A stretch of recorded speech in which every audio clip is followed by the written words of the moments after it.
Welcome back, everyone. LanceScurv here on the lay down. Yes, I'm laying down. I had a very taxing day today, but it was very productive, and that's why I felt taxed. But I am going to probably do the shortest live stream that I ever did. But I want to share a story with you what happened with me not too long ago. It was nothing major. And yes, that's yours truly on the left side of the banner that I just created. I just came from the Accra Mall, pick a few things up, made a few runs to other establishments, and feeling kind of good, even though I'm a bit fatigued. What I had planned to do tonight was a little longer and would have kept me up, but for the last two nights, I've been up really late and been jumping up really early. So I said, okay, let me just give in. All right. Welcoming everybody in. And I'm going to tell this little short story and just shoot from the hip and give my psychoanalysis on this quick moment that happened with me. So, as you will know, if you don't know, I live in Ghana. I actually live in the Eastern region. Location will not be disclosed. Okay. But nonetheless, I do live in Ghana. And every few days, as I need, I will go down into Accra. So today was pretty busy as far as traffic is concerned, more than I experienced in all my time here. Almost six years here. September to make 6 years. So what are we getting pretty close? Time sure flies. So let me just tell you what happened. I'm feeling good. I'm making my runs. I'm keeping my time. People are smiling. People are shopping. I go to a few shops in the mall where the people know me, and I shoot the crap. We talk a little bit. I tell a few jokes like I always like to do. And I'm feeling good. So I got on my phone. I was finished shopping. And I was going to head over to call a Bolt, which is the equivalent of Uber. We have Uber out here, but I like Bolt better, Bolt. And so I go out to the front of the mall. They have three gates in the front, and they have exits and entrances in the back. But I find myself at gate one. So I'm by the curb of the parking lot, waiting for the Bolt. But as I approach the edge of the curb, there's a Caucasian man and his wife standing there. So for some reason, for a good distance, he turned around and he's staring at me. Not just the kind of stare you say, okay, that guy looks familiar. No, this guy was staring me down like we were in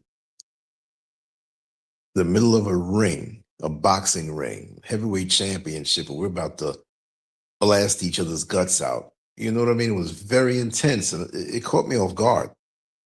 The illustration in this banner really doesn't showcase how intense it was. But to make a long story short, his wife didn't even realize. And he's looking me straight in my eye like, aren't you going to look away? And I'm looking at him like, that doesn't go on with me. Whether I'm in America or not, I walk strong. I don't walk around with a chip on my shoulder, but I'm even more relaxed that I'm in a different atmosphere. And that tap dancing thing that you expect me to do because you're staring at me, or maybe I should fall in line and blink my eyes and look down at the ground, because that's exactly what it was. That's exactly what it was. See, I grew up in that. And I've always had to deal with the attacks, right? Outright and on a deeper psychological level. Because you see, even in passing in the street, and you're in public, especially America, and when it comes to dealing with race, right? That's not a chip on my shoulder. That's the reality. And when you walk confident and exude that energy, that you feel strong within yourself, that you're confident, knowledgeable, you're an overcomer. You've dealt with so much in this lifetime, especially in the West, where so many of our brothers and sisters are psychologically beat down. And they feel, and I'm not saying all of my brothers and sisters, but what I'm saying is that we're worn down a lot of times in America. I'm speaking about America because that's where I came from. And you have the arrogant Neanderthals who, when they see you with a bit of strength in your character and in your being, they got a problem. They got a problem. They got to take you down a few notches. They got to flex and show you that they have power over you, even if it's a subtle glance, and they're going to keep staring at you until you look away. You see me there in that banner? I did not look away. This wasn't a pissing contest. This was something ancestral. Because see, when I see these types, and I'm not going to say that all people of that persuasion are walking around looking to have a pissing contest with everybody, because then why would you be here in the first place? But most of those who are here, they don't understand the psychology. They don't understand the arrogance of many from the West who are Caucasian. So they go on and smile and see those individuals who are my brothers and sisters. They're not viewed as a threat to this Neanderthal and his type. But on a spiritual level, on a animalistic level, on a basic level, on a man level, emotional, mental, all of that, they are predatory in their nature. Look at the history books. So now you're going to give me that look as though we're on a plantation and I have to change my demeanor because I don't want to find myself unalived that night. Well, if anybody's going to be unalived, if the attempt comes on me, it's going to be you. So he's staring, and I'm staring back. I put my bags down and I stood there like, okay, make the first move. It wasn't going to be physical. This was psychological. See, he knew I was not from Ghana. He knew I was from somewhere in America. He knew it. And then he looked away. And I told him, I said, that's right. That stuff doesn't work with me, even when I was in America. He thought I was crazy. I said, that trick don't work here. Maybe you can think that you can look down on, or others here don't know you, but I know you because I've been dealing with you my whole life. Then he starts to turn red. I said, this is my home. I live here. I'm not a tourist. And you better take that stuff back to America. Go back to America. Because you're in Africa. And I don't bow down to you there, and I damn sure won't bow down to you here. I know the spirit that I was looking at. I'm not crazy. I never saw somebody turn red so fast and blink. Couldn't stop blinking. That's right. And so I got on the phone. I made a phone call until my ride came. And I spoke about what just happened, and he was within earshot. And this is why they don't want us to connect with a place that is beyond their grip and beyond their power, pseudo power, power that's diminishing, power that's falling. Because, and I don't want my sisters and brothers in America to think I'm talking about them. No, I'm talking about the power structure there, how it's falling, right? And it doesn't mean because I moved out of America and really have had no feeling to go back, that certain things I don't have to deal with anymore. Yes, Robin, I see you. Yes, it runs deep.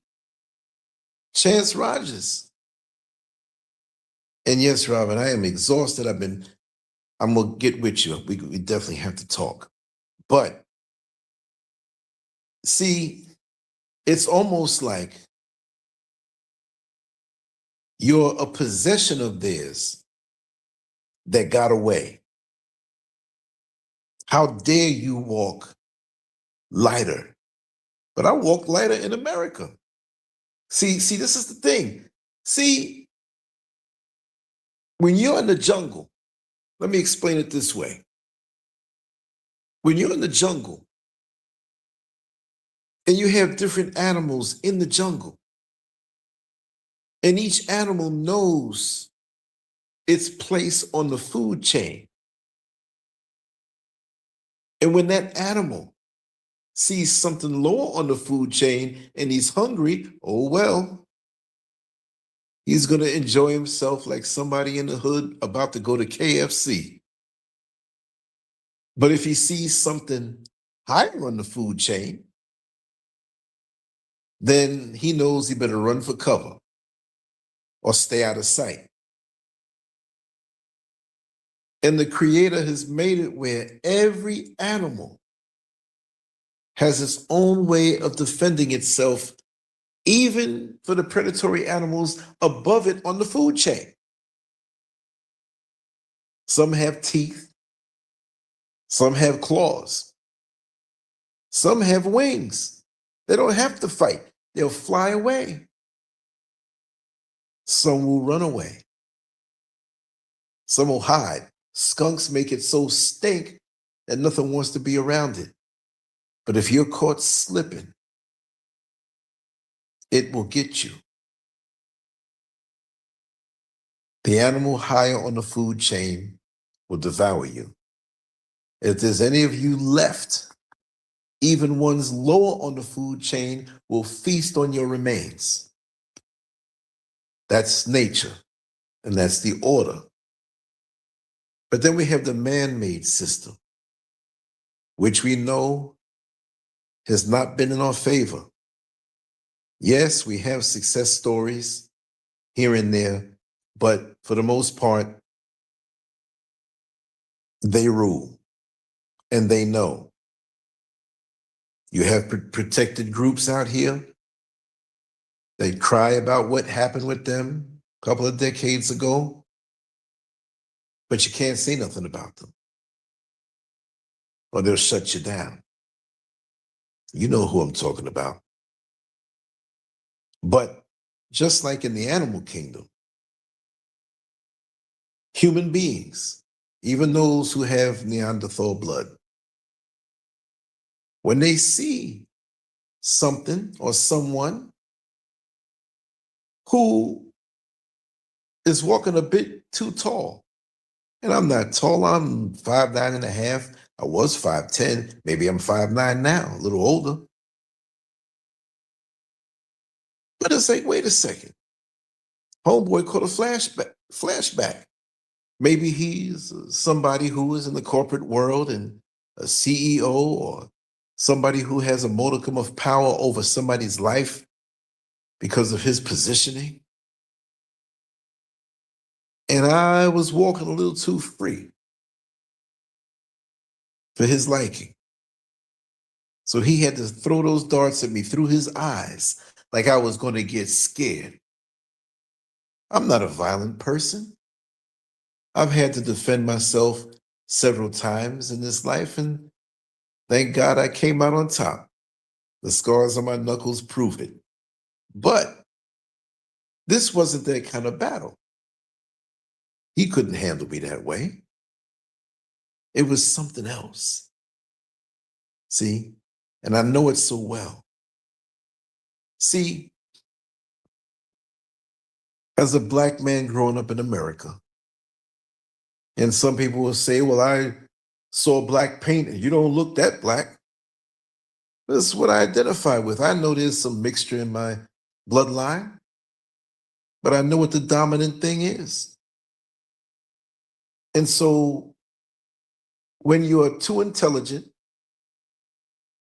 when you're too confident, when you're too strong, when you don't scratch where you don't itch, when you don't tap dance on command and laugh at jokes that are not funny. No, I'm not one of those guys who always walk around with a chip on my shoulder, looking for stuff along those lines. I don't do that. I don't have, look, God brought me so far in life to get to this age. I don't have any time to sit up here and walk around with a ready-made template of how I see the world that it can only be on that level. I talk with many people and communicate with many different types of people from all over the world every single day. It's a big world out here. So why would you think that I can't be here and be free? So before the bolt came, my ride, I wanted him to hear a few things. So I'm on the phone talking to a friend of mine. I said, oh, I'm so glad I left America. I'm so glad I'm in a place where I can walk free. I'm so glad that I'm living in a way that I'm away from the pressures and the foolishness. See, I don't have the chains on me. I didn't have the chains on me in America either. So I guess they would think I was a runaway slave. But I refuse to be on anybody's physical plantation or mental plantation. And this is how a lot of people live their lives. Be yourself. Know that you're created by the best. Know that there's nothing better than you. I'm not saying to feel better or superior or walk around the opposite way, because that's just as bad. But don't downgrade yourself. In a minute, you walk around feeling good about yourself. Here comes somebody that they just know, like a mother to a child. The child's acting up a little bit in the supermarket, and the mother gives that child a look. And the child straightens up. Well, I'm not your damn child. You're looking at me like I'm supposed to fall in place? You take that stuff back to the West. That's not working here. And again, like I said, when I was in the West, it wasn't working either. And then they get that look when they realize their tricks don't work. Because say I was in a corporate situation under him in his hierarchy, right? Now that's a whole different ball game. That look meant if you don't fall in place and emasculate yourself somewhat, human resources is going to be contacting you. It happens all the time. And he forgot. He forgot. He acted like an actor who was used to being in a play, but you're not on stage right now, buddy. So you can toss that character out that you've learned to be. And I had to deal with that look all my life. I remember in the High School of Art and Design, it may have been the 10th or 11th grade. I think it was the 10th. They had a teacher named Mr. Belfour. I was 15 years old. And the assignment was for the weekend that we had to draw a thumbnail image of the project and more detailed image that we had yet to do, that we were assigned to do. Now, the thumbnail image wasn't the size of a thumbnail. It had to be a certain dimension, and probably I'd say maybe 6x9, something small. And so I was always one to want to get down and do super detail when it came to my artwork. So I'm hanging out at home, went home Friday night, got everything together. I would draw, play my records. It's the 70s, y'all. So I'm drawing. So it's no different than when I play music on YouTube and sit by the computer and write an article or draw an illustration. I've been doing this kind of thing for a long time, even though technology has picked up. So I bring in this drawing Monday morning. Now, his class wasn't the first class. So his class wasn't until the early afternoon. So we had already compared our stuff. It's like, Lance, man, you went all out. What did you spend the whole weekend? I said, yeah, I started and I couldn't stop. That's what happens with me when I get the pen in my hand and I'm drawing. And I say, okay, let me shade this in a little more. Let me put a little shadow on the eyeball, make the eyeball look like it's raising up off the paper. I love shading. And I can shade pretty good with pen. I know how to handle a pen. So he was calling up students one by one. Mr. Belfour was not the nicest guy in the world. He had a cold edge about him. He had white hair. I would say he had to be, maybe he was in his early 70s. But it seemed like he didn't want to be there. And he just had this, he would sigh a lot sitting up in the front. He wasn't approachable. We had teachers that joked and engaged us and even spoke about other things as we were doing our work. We got none of that from him. So we already knew it was all business. So when he called my name, LanceScurv, I walked up and pulled the drawing out of my little portfolio and put it on his desk. And he looked at it. The whole class was looking. Some had their heads down before, but they knew how good that one was. I'm not going to lie. I'm not bragging, but that was the best thumbnail. And we didn't have to put that much detail in the thumbnail. But I'm a perfectionist that way, knowing that I'm not perfect. He looked at it, held it up, looked at me with the same look that this Caucasian man looked at me at the mall. I couldn't read his expression. I'm talking about the teacher. I read this guy like a cheap novel. So he held it up in front of me, had it between his fingers like he was going to rip it up. And he ripped it up. He ripped it up and ripped it up again and ripped it up and ripped it up and ripped it up.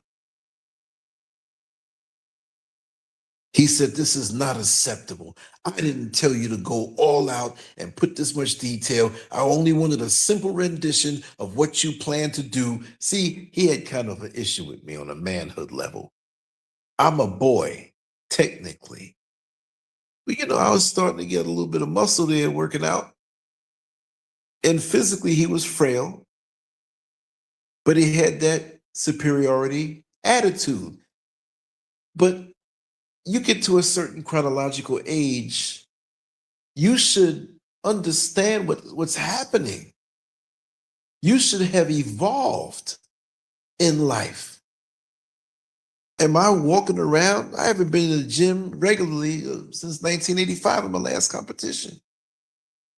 I never let myself go, but I can't jump up on the bodybuilding stage no more like I used to. I don't get mad when I see young guys with muscles. This is their time. I had my time, and still, right now is my time, just like right now is your time. But we have different phases of life that we evolve into. And that's another thing with a lot of these men, especially when they view you on a physical level. This man today at the mall wasn't that much older than me. He looked it, but it's just something about my melanin that makes them envious. Not just the color of the skin, because I'm kind of lighter than the darkest brother, but it's the soul.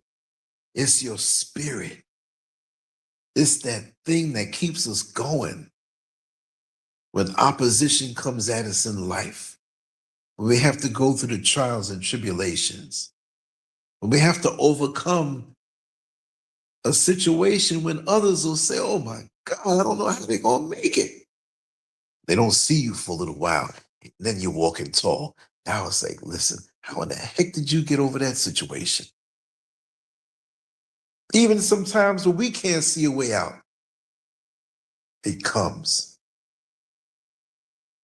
And let me tell you something, what's funny. There's about a 90-second walk from the road coming down to my house.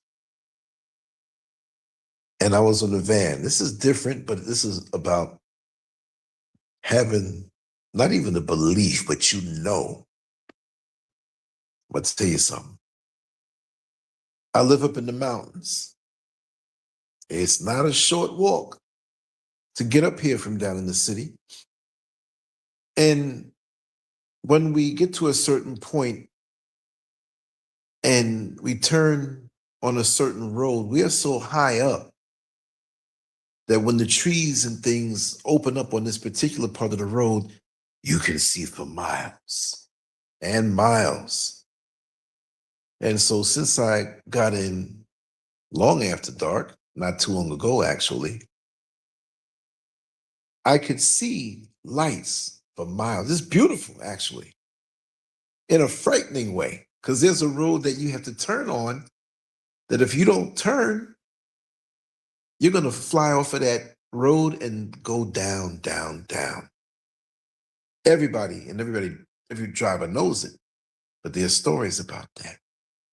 Like I said, I had been running so hard for the last 2 days on very little sleep that the show I was going to prepare tonight that would have took it. Oh man, I know I'm tired. I'm talking all about it, right? That would have taken a little longer. I didn't have it in me. So I said, let me lay down and just talk on the phone and go live a little bit because I'm not going to stay too long. So I'm on the van, the express van, the nice van. And, you know, the guys hooked me up to always give me the front seat, had my belongings with me. And I dozed off a little, woke up a little, dozed off a little, woke up a little bit. But there's a certain point that once we leave the village that I'm in, there's a school, there's a police precinct, and there's a few houses. And now we're going to the nitty gritty. Nothing but road. It's 2-lane road, one going forward, one coming back. And after where I live, that road, it's dark now already, even though you can see the lights dotting the horizon. Once you pass where I live, you are in utter darkness. So I opened my eyes and I said, wait a second.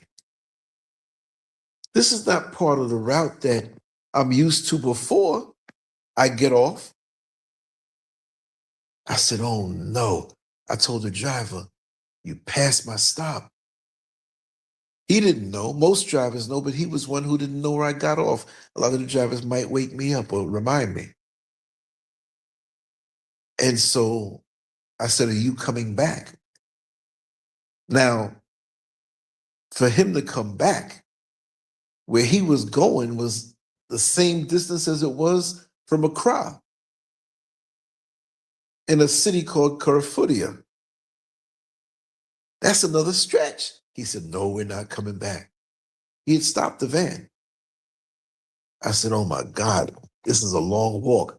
And you get out of the van, it's pitch black. I had that experience before. I said, okay, brother, I'm sorry. It's not your fault. And then he said, I will take you back. Because I realized how far down I was. It wasn't just that he missed my stop. I was several miles down the road and it's black. You're not seeing anything. So he said something in his native language to the passengers and they agreed. They were cool with it. So he drove me all the way back to my road where I get off. I was thanking him so much. I was digging in my pocket. I said, brother, you really did me, because this was not a short way. And it's all coming uphill, up mountain, or say, where I live is a hill on top of a mountain, put it that way. So he dropped me off. I grabbed my stuff. He said he's not taking anything from me. I tried to, I said, man, come on, man.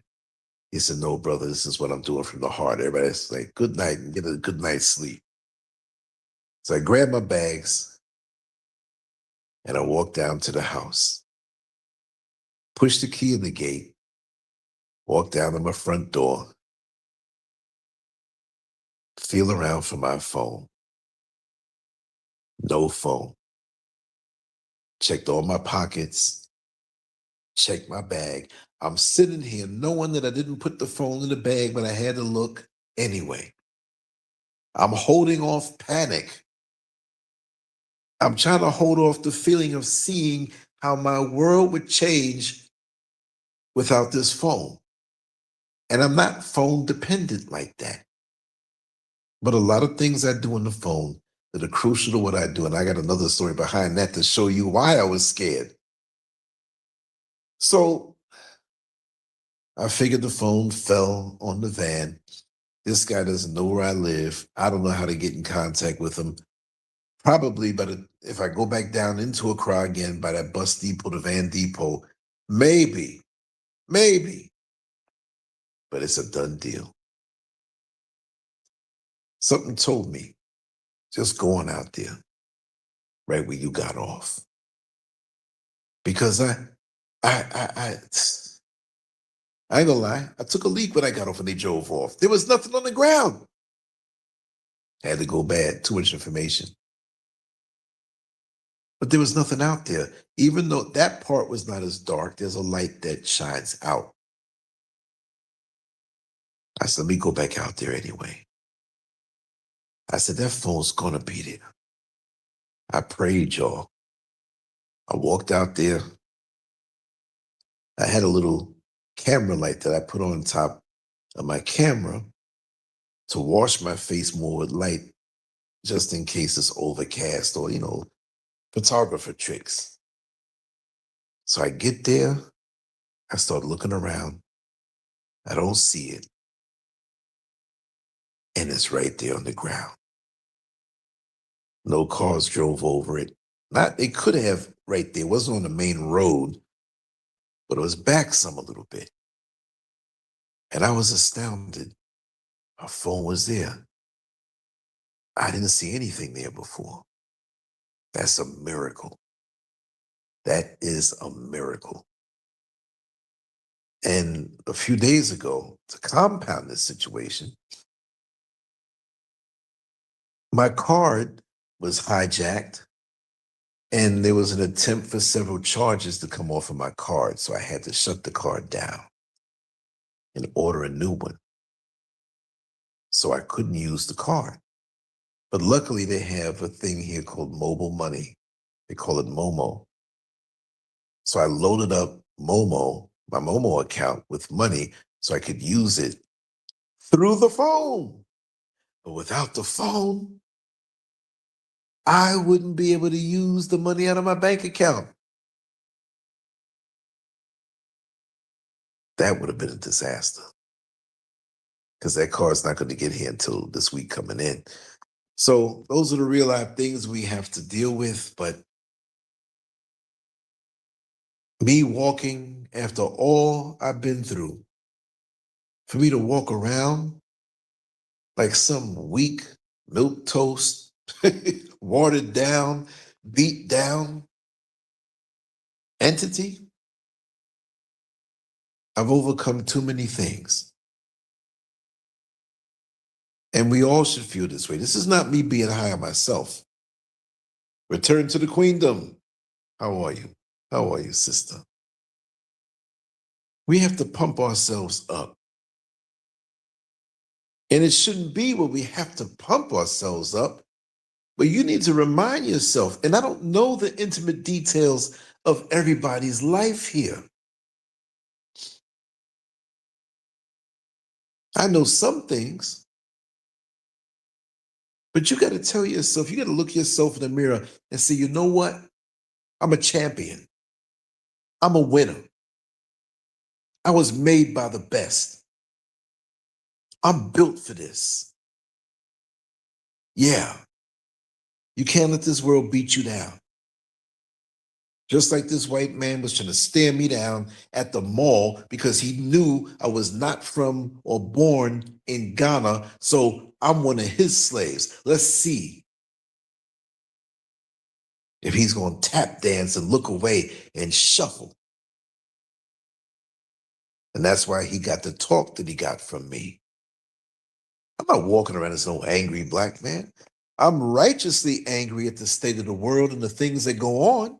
Yes. But I don't walk around pissed. I don't walk around with a chip on my shoulder. That means the negative forces of the world won. It means your head is so messed up. I refuse to let the external system that tries to wear us all down rob me of my joy. Like I know I'm going to sleep so late, not really, but I'm going to sleep till I wake up. And then I'm going to lay down there for an extra 30 minutes. And I got work to do in the house tomorrow. We got projects here we're doing. Love yourself. Take care of yourself. Don't let any situation out here run you down to the point mentally where you stop taking care of yourself and you feel bad about yourself. I know I'm the sugar honey iced tea. And again, that's not a narcissistic statement. We all need to boost ourselves up, especially those who look like you and I. There was a young lady who is a cashier in one of the supermarkets I went to, and she's always been nice to me. And the way it is here on a culture level, when people, even in a casual passing by, like a cashier that you keep seeing, or a chef or a cook at a restaurant, I mean, you know, the innocent things. Oh, let me have your number, give me a call, whatever. And when I first got here, I'm like, what's this woman want my number for? I can't give her my number, you know what I mean? But it's not like that. I mean, sometimes it is, right? But I mean, for the most part, there's a couple of guys there that work in the mall that, you know, they'll give me a call and say, hey, man, I heard the show that you did. It was good. So I have an extended sense of community here. Quick, wherever I go, I get along good. Got a couple of haters that came from the West with me, many of you know, but for those who are here, I get along fine. When they see me, they start smiling because they know I'm going to come with a story. Tell us a story from New York City, man. So when I got into her line, she didn't see me at first, but she was surprised. She said, why didn't you say anything? I was like, no, you were checking checking out the person in front of me and doing your work. So I said, how are you? I said, you're glowing today. She says, oh, I'm just managing. I'm just managing. I said, sister, the way the world is today, for you to get up out the bed, groom yourself, feed yourself, put your clothes on and come all the way out here and do your job, you're doing more than just managing. And you got a smile on your face too. But see, I understand it wasn't the same because a lot of the mentality here is different. They're overlap, but there's some different things. So it wasn't like she was in the States and, oh, I'm just barely managing. She didn't mean it that way. And I kind of took it that way, but she appreciated the positive talk anyway. But going back to what I said, the Wolf Master, what's up? Good to see you. I'm laying down in the bed right now. This is not something that I'm doing in the studio. I got in the studio and I was like, wait a second, I'm too beat. I fell asleep on that van. I'll get up in the morning and do something, or what I was intending to do, which is halfway done, but I got to put a voice to it. But we have so many forces coming at us. Not even just racist white men who don't like to see an American-born brother out here living his life, that he can download that in a split second and stare daggers at me, but in other areas of our life. And that's why all the time I talk about human nature like I do. Family, neighbors, so-called friends, co-workers. And I'm not paranoid. I have wonderful relationships with all that I listed in the above. But you will have those who try to drain you a little bit. And you may have one over here trying to drain you a little bit this way, and a little bit will happen that way. Somebody gives you the finger in the highway and you get mad. And I always compare it this way, and you've heard me say this. When you leave out of your house, hopefully when you charge your phone up, it's at 100%, right? But sometimes it's not. But let's say it is. Let's say you have a normal day. You may come back and your charge is 75 or 72, or you go back home and you charge it. And you have some days that are so challenging on so many different fronts, from the things that you had to face and the things that were micro attacks on your spirit. You might come home and your charge is only at 8%. My God, you got to get it back on that charger. So that's the way I see it. When I leave my home, I'm leaving at 100%. And my goal is to come back 100%. Now, I know it won't be. I know it won't be. But I said that to say that I intend to preserve and not waste my energy. No, not wasting it.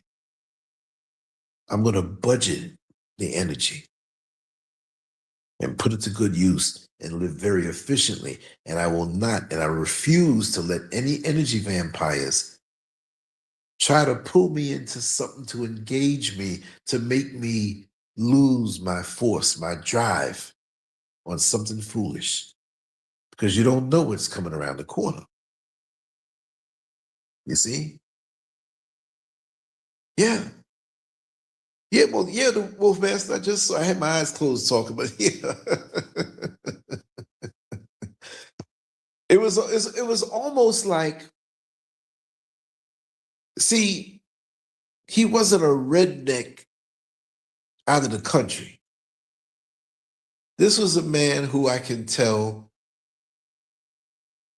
he wasn't a dummy. He held himself a certain way where he felt he had some kind of power, but he chose me to stare at, because the other Africans that are there, they're not paying that no mind. they're looking at him like, oh, look, the white man. You know what I mean? And the sad part about it is, to be honest, a lot of those who are here, and I'm just going to be honest and tell the truth because I always tell the truth, a lot of them worship the white man.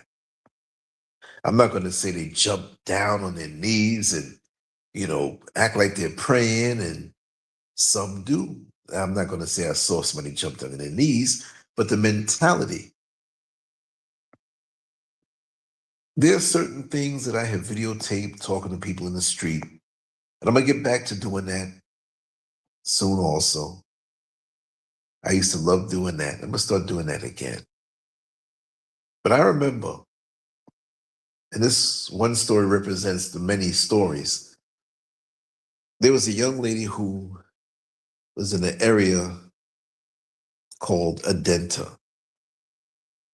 And there's an overpass in Adenta that wasn't too far from where we used to live in the apartment before we moved up into the mountains. And if you remember the old platform that was taken down and hacked by YouTube itself, I used to go on this overpass and you'd see the cars behind me, and I would just talk for 30 minutes or an hour and just run my mouth because the visuals, it wasn't like I was in front of a boring wall. So you had that going on behind and everything. So I was in this area a little earlier at this particular point. And when I come down into the city, it's not the same way when I used to live on the edge of the city that was called the Yarafa, but it's all a crowd. Me living way up here, I got to start saying to myself, okay, let me start getting up out of here soon. But then I could stay out till 10, 11, 12, 1, because there's always a local van that would bring me up the few miles that I had to go. But this one day I was out there early, and this young lady spotted me. I know you. I see you on YouTube. You're always talking. You're always talking. I want to be on one of your videos. Now, I always carry my camera with me 99% of the time. One of my cameras at least. But I didn't have one that day. I was like, oh, man. I said, sure, come on, let's talk. I was going to make an interesting conversation. Because some people, they say they want to talk and they don't know what to say, whatever. So I'm going to make it interesting. So she's asking me questions, even though her face is on the screen. She's asking me questions about America. So I'm giving her realistic answers. Because she said she wanted to, and this is a point that I'm going to make about the white man, though, right?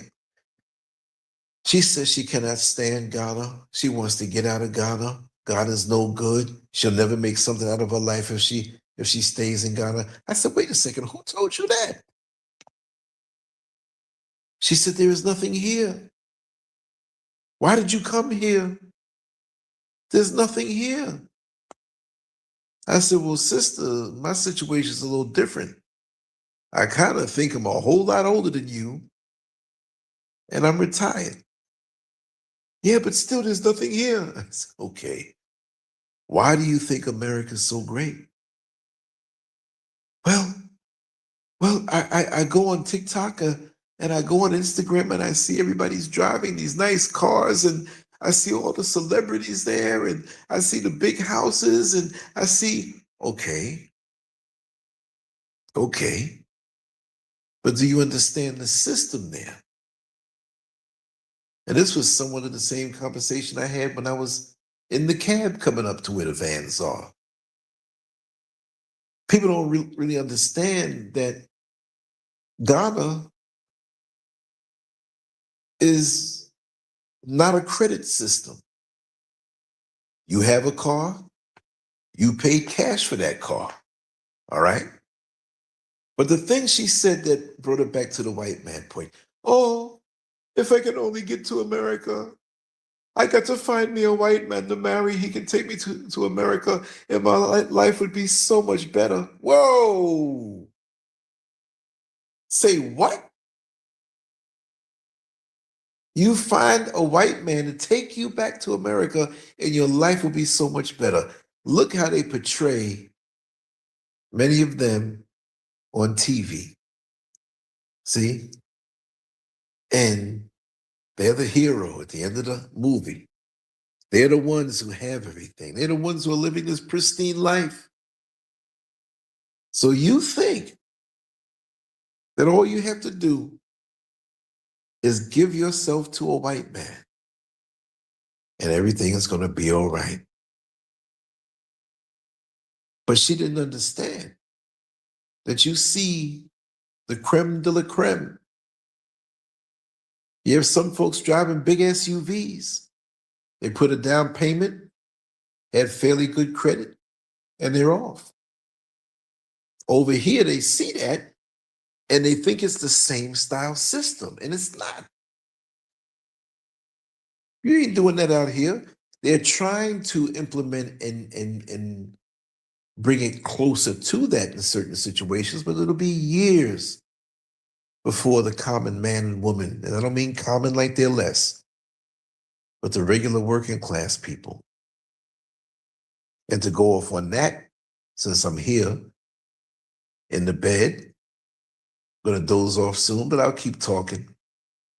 The other thing, like I was explaining to the cab driver, the boat driver, was that I acknowledge that the economy here is not as good as it could be. And they think that going to America, that as soon as they step off the plane, there's a dozen jobs waiting for them to choose from, and that money comes easier. And I don't ever want to discourage anybody, but I let them know that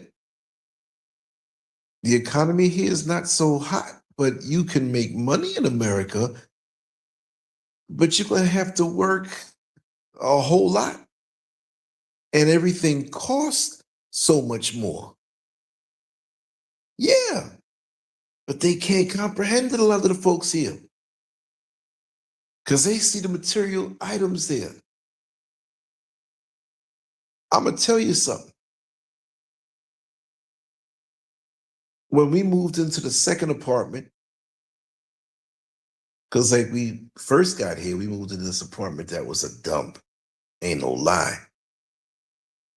And that was because the person was supposed to fix up. We had a deal. We sent them some money, finished the apartment.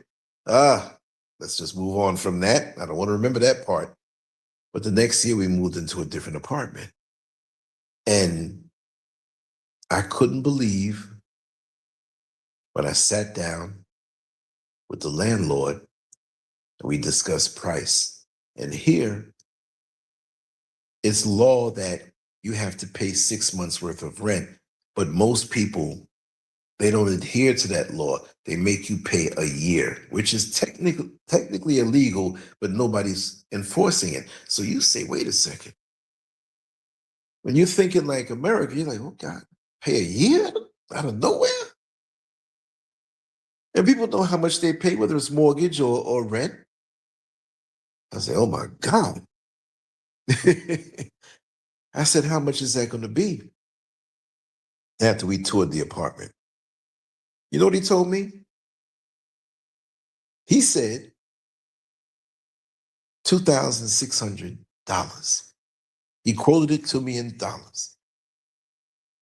So I start to calculate on my phone 2,600 times 12. He said, what are you doing? I said, I'm calculating, and I thought it was a bit high. He said, no, brother, 2,600 for the year. I said, for the year? What? 2,600 for the whole year? It's a deal. Then I realized that it was expensive for the area, but it was good for me. So we didn't have to worry about anything for a year. See? So Oh, I just saw Wolfman, what you said, a super chat.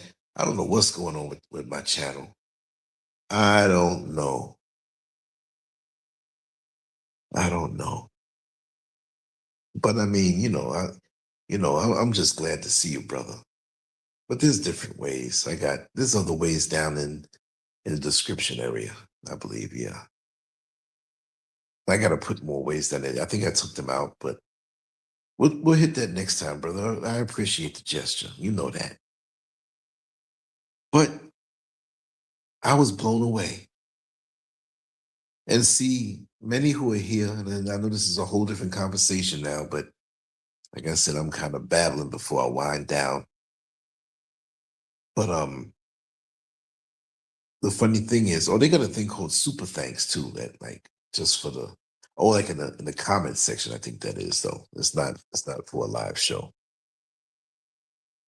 That is two different worlds in our perceptions of our individual worlds are shaped by what comes between us in the form of social media and the ignorance. I'm not saying we in America are ignorant or those who are here. No, I'm saying ignorance, not knowing. It's not a put down, right? And it's men like that, right? Like that white man now in the banner that will come here at the mall. Mall is clean. The supermarkets, you got one called Malcolm and you have one called ShopRite. These supermarkets are clean. And what I'm gonna do sometimes as I'm tooling around and about, I'll do some videos that I won't put on YouTube per se. I don't want to dilute the whole presentation of the channel just to show me walking around in a supermarket. But I will put it on LanceScurv.com. I'll put like a certain section of LanceScurvX.com. Either one, LanceScurv or LanceScurvX. Same destination. We can kind of vibe, or maybe in the community section. Yeah, I'll do it on YouTube on the community section, like that. But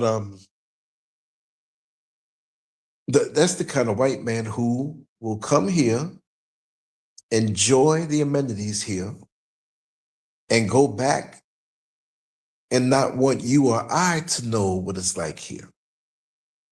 See, and that brings me to another point.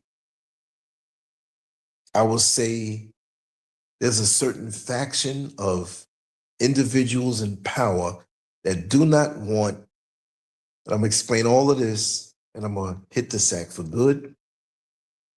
Oh, thank you, brother. Thank you. Thank you so much. Thank you so much. Yes. Yeah, yeah, for a rude awakening. I was being nice the way I said it. But a lot want to turn around and come back. I did not know it was like this. So I'm not making fun of my African brothers out here, right? But it's the reality check. And I'll talk about that after I finish making this point. But I can't tell you his name. I don't remember it. But the man who, not just one man, but he's over the department that issues visas. Now he's higher up. He's not looking at individual visas to come to the country or any country. But he said that they're going to scrutinize even more the people who are coming to Africa, and he mentioned Ghana. And he said that this was about 2.5 years ago. If I can pull up the article or find it, or when I wake up in the morning, I'll try to find it and stick it down in the comment section. He was speaking in a very coded way, but what he said was placed in certain Black websites where they decoded it, which I decoded the thing immediately, especially when he said he wants it to be when you apply for a visa. Now, This is something in the gray area. This was not officially said like this is going to be procedure and protocol, but social media will have a hand in it. I think he was trying to propose that part of it. So in other words, you don't want Negroes like, and I say that funny, I'm not calling myself a Negro, right? You don't want Negroes like me coming over here with my big mouth, right? Telling folks the real deal about what goes on. See, they don't want those here to be hip to the tricks that they do. So you see this white man in the banner, as he's adored and loved and praised and smiled at and catered to, like he's a god beside God. But when you see me, you don't download that information from my gaze, Gaze. I ain't say Gays, okay? I'm straight like a ruler. They get upset. Who is he talking to? What is he doing here? Is he starting a movement? We can't have people like that over here. This is why they use social media to turn us against each other. And this is how I shut that argument down. When you have all of us, and not all of us, but so many of us that look for any reason to not be connected to each other. All right? Let me just see here. I'm just missing these comments. I'm staring off and close my eyes. And Sister Queen Diane, welcome on in, sister. Yes. Dorafel, 6447. Yes, indeed, welcome. I'm going to keep my eyes open. I'm just relaxed. I'm so relaxed. I'll do more of these. But yeah, they don't like the thought of us coming together as a people. And yes, I know that we're so messed up. I'm not seeing anybody here. I'm speaking overall. I'm not saying all of us, but so many of us are so messed up from what has been put in our head and how we feel about ourselves and the self-hate. Look, for us to move into the future, a lot of us are not going to be able to do so because of the mindset that we have and the mindset that's going to have to die. And so it won't be all of us. Of course, 100 years from now, pretty much those of us who are here talking on the show might not be here, right? That's not my concern. We're supposed to do what we're supposed to do while we're here. We all have a job to do. But that mindset is going to have to die because we have many of us who talk a good game and they're not living it. They get on social media and talk a game. Follow me. Subscribe to me. I'm going to be the one to lead you to the promised land. And half of these jokers ain't even living an upright life. You don't have to be perfect, but look. February of next year comes. That means I would have been on social media for 26 years. I know a lot of these jokers. A lot of them have been exposed. Right? I could tell you some stories or names you know, but I don't do that. At the same token, I don't put myself out there. I'm just a guy that likes to write and draw and talk about certain things and live my life. I'm not asking for no money to build a school, but I took our own money and came out here and built a home, right? Walk the walk and talk the talk. You don't see no drama in these chat rooms or comment sections or nothing. Or Lance took a $5,000 or he got $50,000. And no. Mm-mm. Anything you give supports this channel. The program spent to keep things going and all of that stuff. So we have people who talk a good game, but the mentality is off. And this is why they don't have any longevity, because they're not real. Everything, it's just so much smoke and mirrors out here, y'all.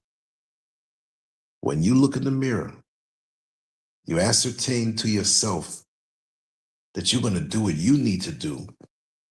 And if we can connect with some sisters and brothers who are about it, fine. But this walk is a lonely walk. See? Dorafel. The book is Gary Taylor, Castration, an abbreviated history of Western manhood. Yeah. Manhood. Black manhood is not acceptable. Black manhood, true black manhood. We're not just talking about big muscles, y'all. We're not talking about manhood when we say man, or you got kicked in his manhood. It's not about a penis. It's not about having a bigger penis. You got some dudes out here who are more man with a micro penis than dudes who are hanging down to their knee. Let's just be real about that. We got dudes on the corner. They ain't about nothing. We understand the system, how it gets a lot of us that way. I understand that. I'm not making no excuses, but we understand. And they're on the corner. It's early morning. Folks are getting ready to go to work, and they've been out all night selling what they were selling. They're going to go home and sleep the whole day. And by the time they come out, rubbing their eyes, you're getting in from work. I know the drill. But the only thing that they feel that gives them power is what's between their legs. Isn't that sad? Because they can't let go. They're holding on to it while they're standing in the street. Because we've been led to believe that that is our main source of power. Why? People don't make the connection. In slavery, many thought it was a good deal. You could have sex with as many women as you want and not be accountable. Now, you had some who married and they stayed with until that slave master split the family up. And you never saw your wife and kids again if you weren't lynched. But coming up, what does that mean? If you have a field from here to over the horizon, you got livestock and chickens, and you want them to procreate. For you, that's more profit, and that's a good thing. Well, it's the same thing in America. Have as many babies as you want, but if you can't take care of them, you're going to get locked up. Now, we take over as the head of the household that you should have had enough sense to be able to commandeer. But now, because of child support,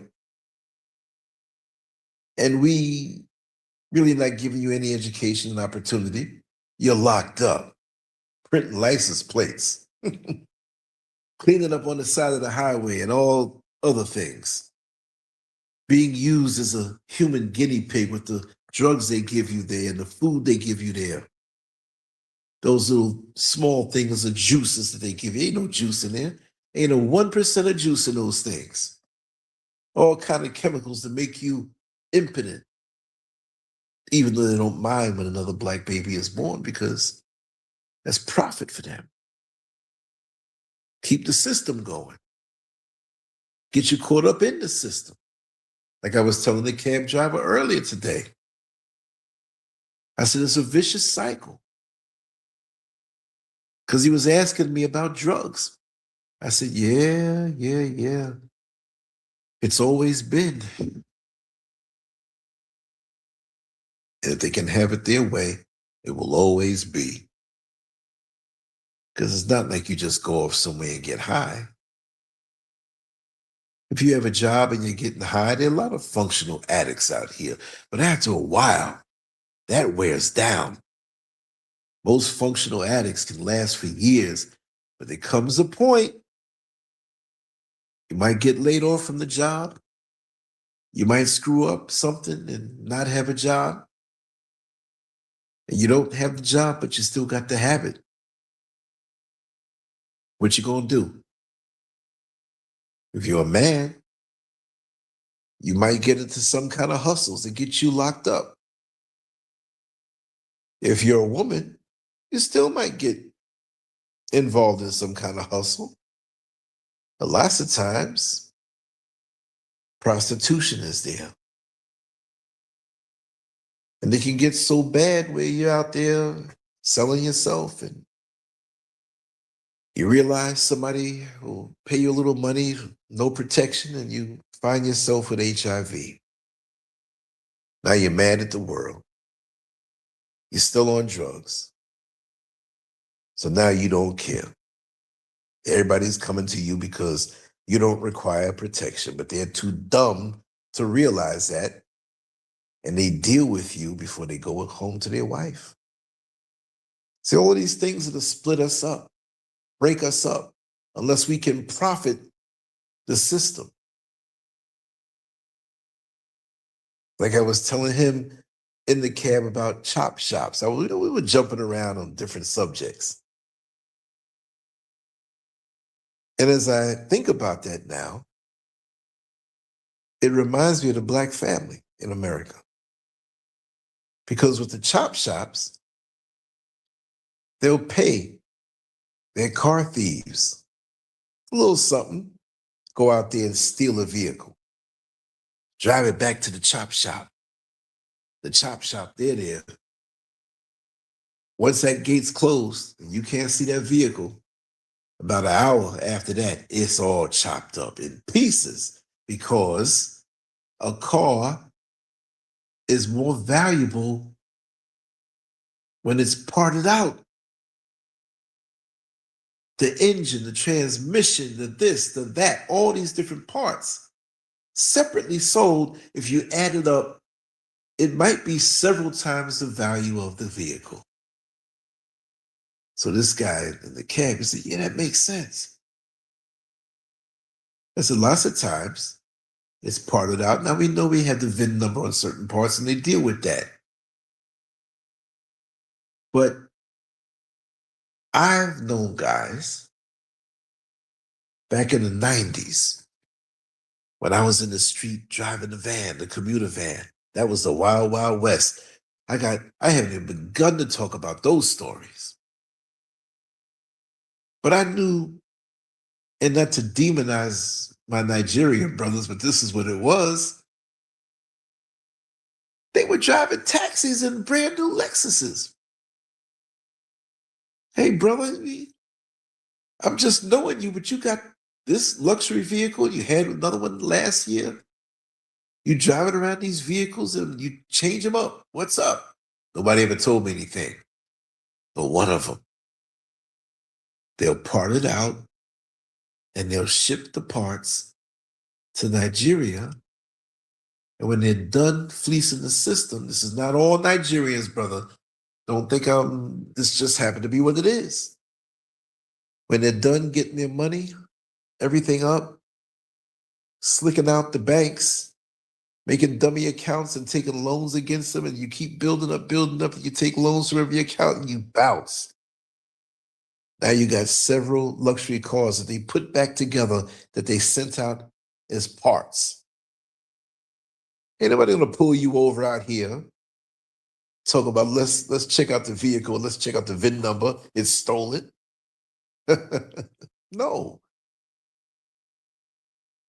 On that note, but before I go on that note, y'all got me babbling, and I know y'all like it. But the Black family has more value to the system as parts. Yeah, they don't want you together. They don't want the Black man and the Black woman to remain faithful to each other and build a home and look after their children and work and earn and be wise and teach their children about finances. Have a business that you start, have them take over, work as a unit.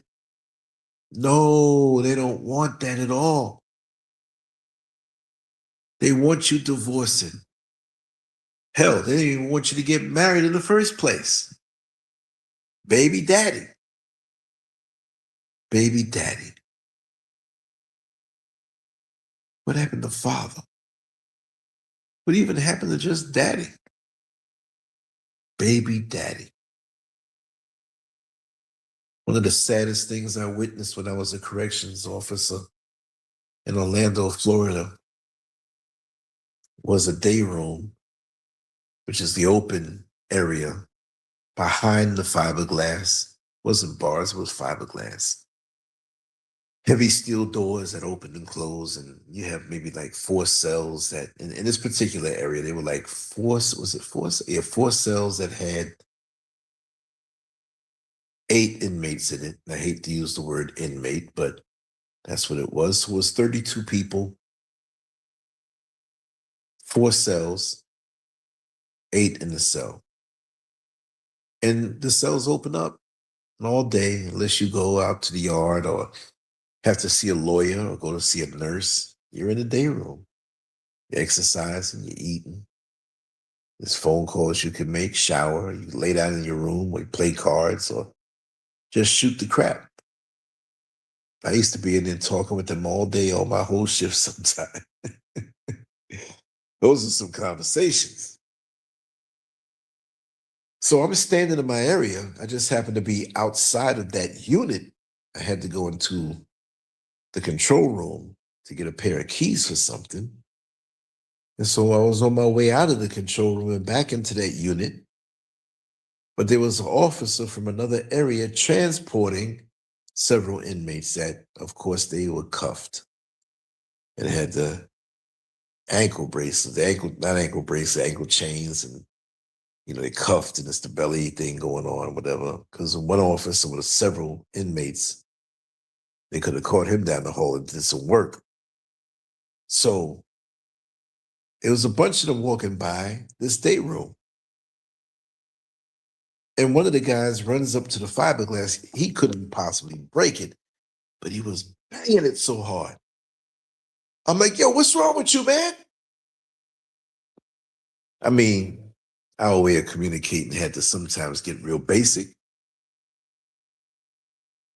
And he's like, him, one of the guys walking by, him, stop him. He wasn't running. But I pointed. And he said, yes, him. So I tapped the guy and I told the officer, stop for a second. I wanted to see what was going on.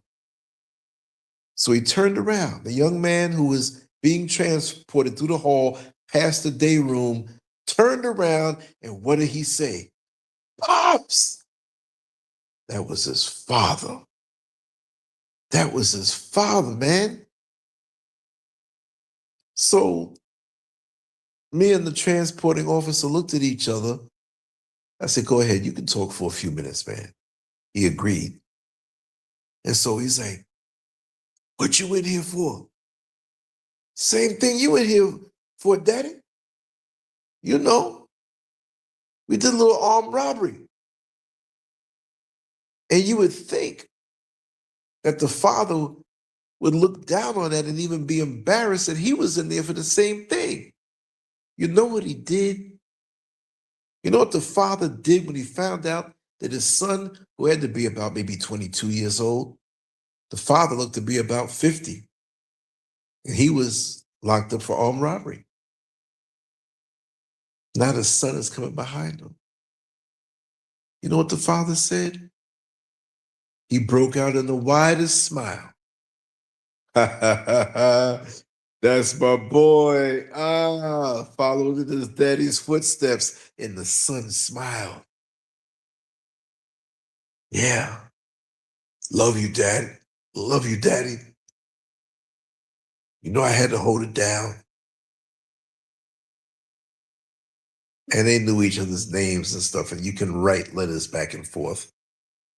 They'll get inspected sometimes and lots of times, but wow, that broke my heart to see that. That there's some of us who we're so indoctrinated with I can't just say hood mentality, but the roles that are available to us from the system, we fully embrace that. Rap culture that was hijacked, 89 and 90, when they sat around and decided how they were going to change that. An art form that was pure and something that we created. And now it's self-fulfilling prophecy, life imitating toxic art. And there's so many of us who are willing to play those roles to entice our young folks into slaughter, like sheep being led to slaughter. How sad is that? Wow.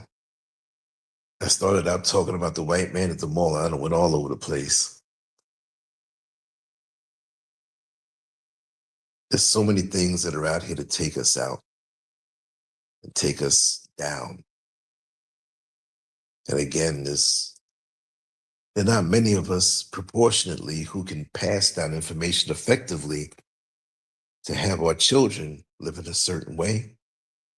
So whoever we can influence in whatever way we can, let's do it. But we got to be ready for a heartbreak too, because there's so many of us that appear to be too far gone. And I think that's the saddest part.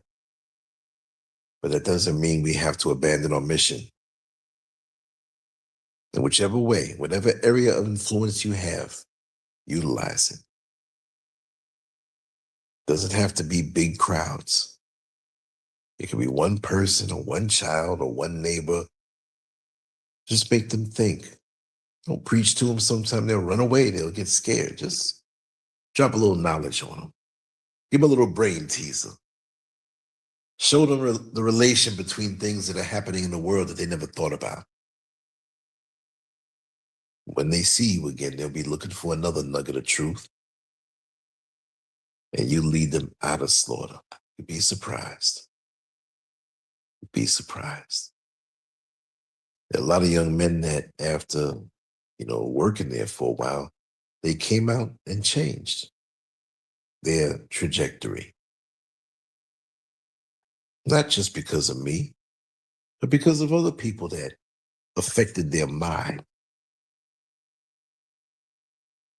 I mean, in America, a lot of folks feel that, if I'm not a rapper or a football, basketball player or a video vixen or some whatever, that's the only choice. But imagine going to a restaurant and there's only two things on the menu. You're going to only pick those two things.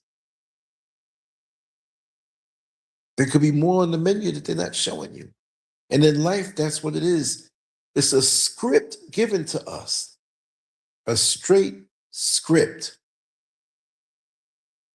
And we don't know how to think beyond the script and out of the box.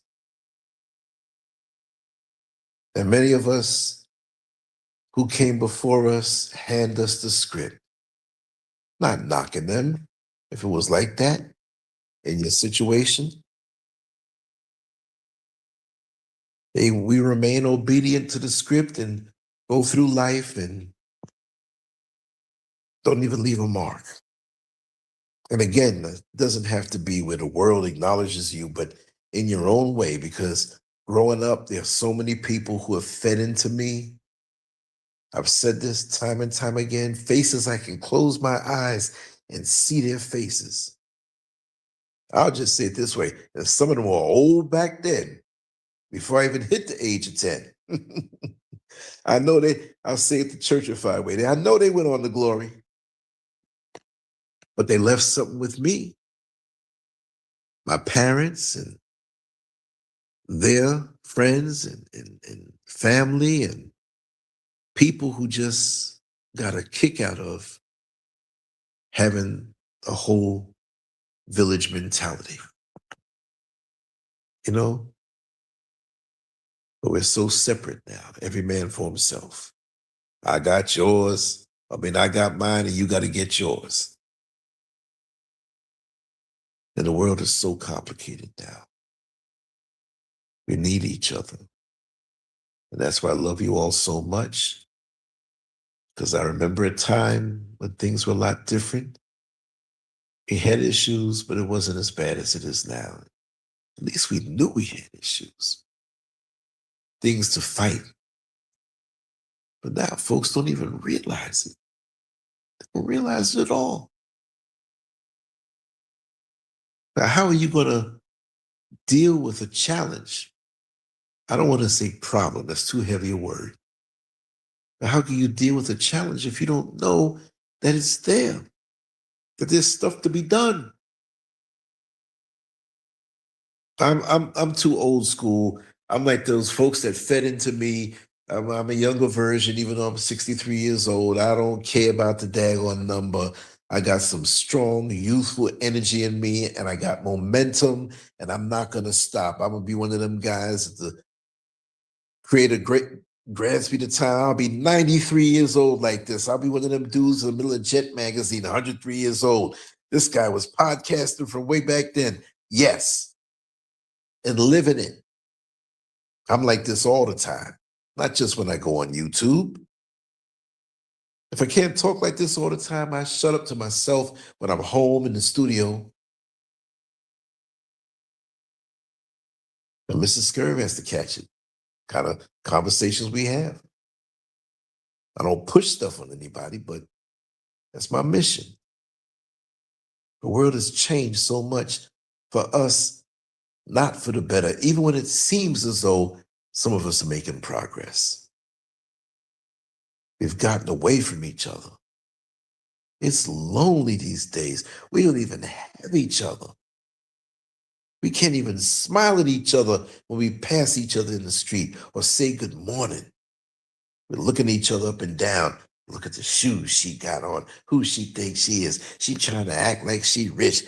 She don't know. Her man was trying to hit on me. Yeah, and her brother gay. Yeah, I know that. We just out of control. Our minds are all over the place in the wrong way. I have several master's degrees on Black folks. I can attack it all kind of ways. Trust me.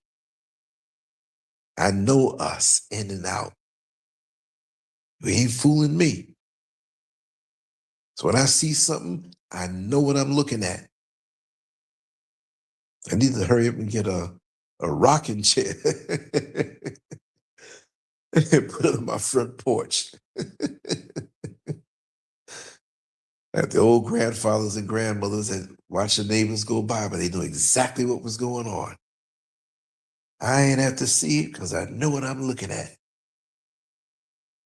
And we don't have to have a rocking chair to carry such wisdom and insight. Yeah, you're right, Sister Diane.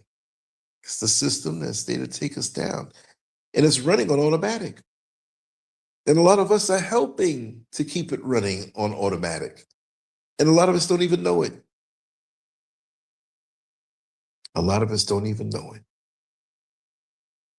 Well, anyway, y'all, I thought I was going to talk for 15 minutes. It's an hour and a half. Right now it's 12:30. As soon as I get up, I'm going to work on that next piece that I want to put out there about, I don't know if I'm saying her name right, Tasia Fortune from Mississippi, who was found hung. I want to talk about that when I wake up. I want to work on that. And I have a few things I can't say positive because that's not a positive situation, but some things we can do to tighten up and put out there for a discussion. But again, I really appreciate everybody for being here. And my voice is cracking up. I need to rest it. But I just love being here and vibing with all of you. And I'll be back in the early afternoon on the East Coast time because I aim things for the East Coast time. Right now, I'm 4 hours ahead of East Coast. So right, like I said, it's 12:31. So for the East Coast, it's what, 8:31. And the West Coast follows behind that. So even though I'm here, I target America because that's where the majority of those who listen come from. You have a lot all over the world now, but that's the meat and potatoes right there. So that's the epicenter. So anyway, allow me to sign off. Like we say all the time, Sister Diane, on to the next one. I'm on the phone, so if I try to type something in, I might hit something the wrong way. So I'm not going to type it in. Thoroughly enjoyed vibing with you. And like I said, it's we're going to talk tomorrow, and we're going to talk a little deep. We're going to get down in it. All right? Much love to you all. LanceScurv out. And always, peace. Il est là qui cogne là, il est là qui cogne là.